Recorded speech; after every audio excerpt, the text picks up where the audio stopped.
amor, com compaixão. Muitas das vezes Paulo também foi duro, Paulo foi enfático, Paulo chamava os irmãos a serem mais atentos, a darem ouvidos à palavra do Senhor e a aceitar a correção. E ali era uma cidade onde existia um centro comercial muito rico, onde muitas pessoas por ali buscavam, passavam, mas era uma cidade que estava com muita corrupção, com muita imoralidade sexual. Era uma cidade que estava tendo altares para outros deuses e muitos estavam se afastando para adorar esses deuses.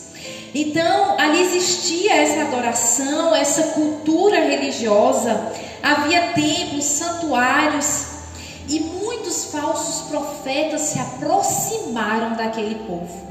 E agora eles queriam minar. Eles queriam destruir tudo aquilo que Paulo construiu. Porque Paulo instituiu igrejas ali. Porque Paulo, usado por Deus, queria que aquela cidade toda fosse convertida ao Senhor, que o seu evangelho fosse propagado. Mas aqueles falsos profetas chegando ali, contaminando aquele povo, para que o povo duvidasse de Paulo, duvidasse da palavra que ele pregava. E quando Paulo fica sabendo, ele escreve essas cartas. Tem a primeira carta, onde ele ensina, ele explica sobre a união, o quanto os irmãos deveriam estar unidos, fazer a obra do Senhor em união e não em divisão, que o povo deveria se afastar daqueles imorais, se afastar daqueles que estavam com idolatria. E ali ele explica ao povo que eles precisavam ter um coração convertido a Deus e verdadeiramente estarem firmados na sua palavra. E logo após, quando a gente vai aqui para a segunda carta, que é quando Tito vai para Paulo e diz que a maior parte daqueles cristãos estavam arrependidos e estavam voltando a servir o verdadeiro Deus. Mas ainda existia uma minoria que ainda estavam afastados e que precisavam voltar-se e ouvir a palavra do Senhor. E é quando Paulo escreve, aliviado, e também para orientá-los, porque eles deveriam entender qual era a conduta de um verdadeiro cristão. E ali Paulo faz essa carta, uma parte com amor e outra parte com dureza, explicando, exortando aquele povo. E aí quando a gente vê que o início do capítulo 3, ele diz: será que com isso estamos começando a nos recomendar a nós mesmos novamente? Será que precisamos, como alguns, de cartas de recomendação para vocês, da parte de vocês?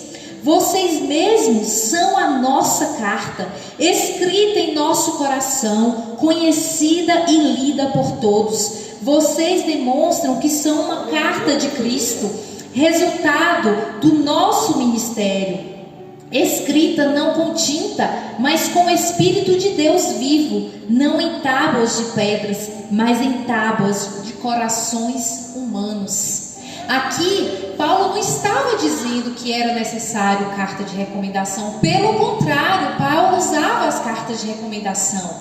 Mas o que Paulo estava questionando era o porquê que ele precisava apresentar uma carta de recomendação. Se ali ele instituiu igreja, se ali todos conheciam o seu ministério.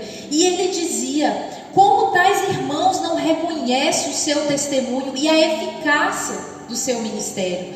No pensamento de Paulo, cada vida que foi transformada através do Evangelho, na ação do Senhor Jesus Cristo, era uma de suas cartas de recomendação. O que Paulo estava dizendo é que ele tinha convicção que a sua vida era uma carta aberta que poderia ser lida por todos. E aí é quando a gente entende, eu e você, nós somos cartas. E aí eu fui procurar o que significa carta. Todos nós sabemos, mas o que diz o dicionário? Carta no dicionário é definida como comunicação, uma mensagem manuscrita ou impressa. E aí eu pergunto, o que as pessoas estão lendo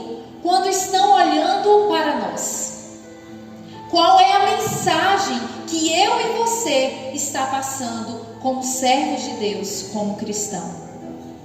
Porque é isso que Paulo diz: sois cartas não escritas com tinta, mas escritas em corações humanos pelo próprio Deus.